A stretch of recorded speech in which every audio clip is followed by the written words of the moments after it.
Hello, my people. How is today? How are you guys doing? Thank you for clicking, and I'm welcoming you to this tutorial.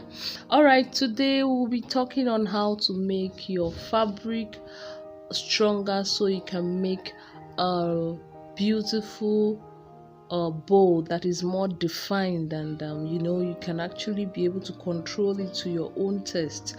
Okay, basically another thing about this tutorial is how to make a round bow. All right, you can see me cutting my circles already. Pardon me, but not to worry, I got you. Okay, I'll actually be showing you what I use to cut the circles. You can use anything at your disposal so far it gives you the right size of circle you want. Okay, basically this is what I used. Mm. Yes, so yes, you can see that red hat. Now so we take the row. All right, basically that is what I used, and I'll also be using an interfacing or interface, whatever, what interfacing fabric. Okay, study has also made me know that the heavier the fabric you're using, the heavier the interface you are recommended to use.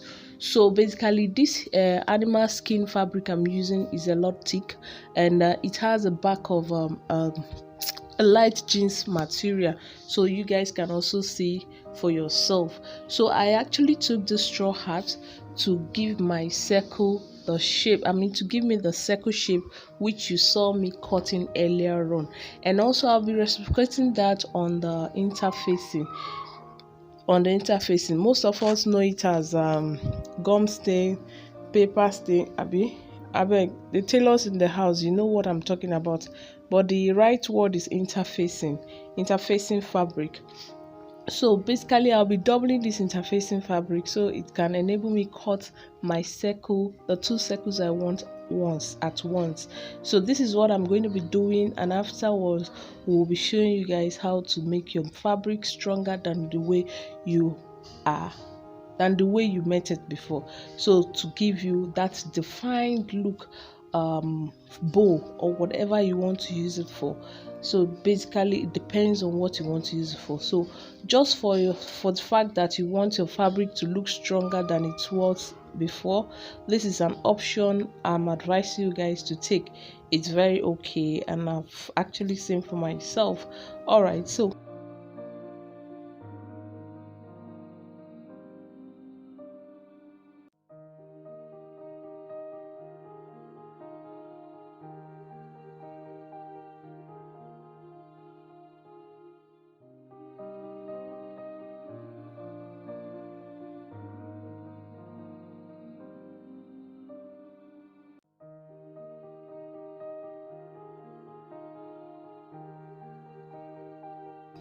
okay, you can see now I'm done cutting, and at this point we'll be taking the part of the interface that is like there is a kind of gum on it to face on the fabric.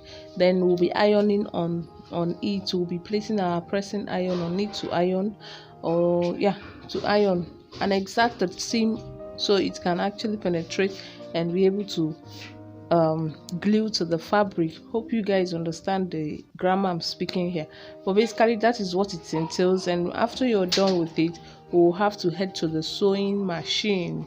Yes, so my dwa machine.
Okay, so you can see we are already using the sewing machine to sew our supposed bow.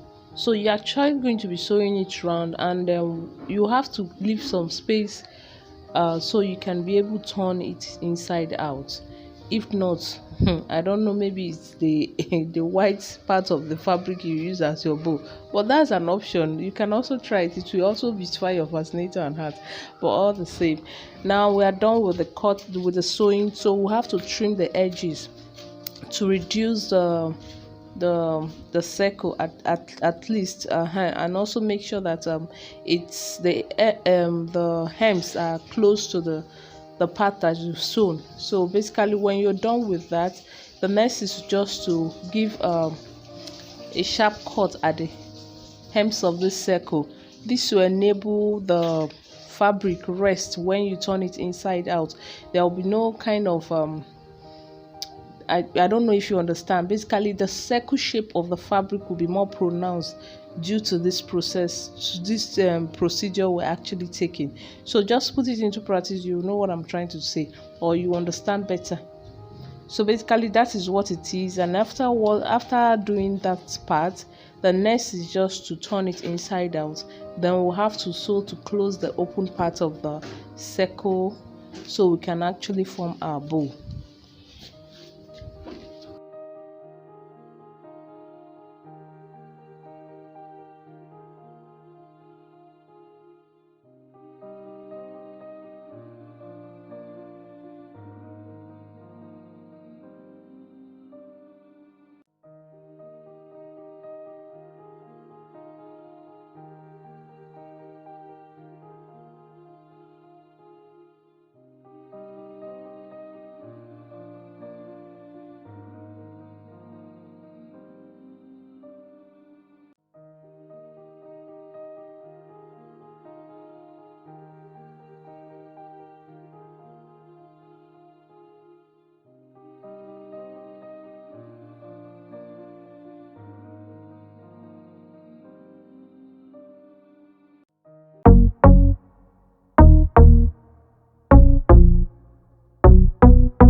Shape is formed, and we're about to make our bow. So first step is either you pleat and to form it.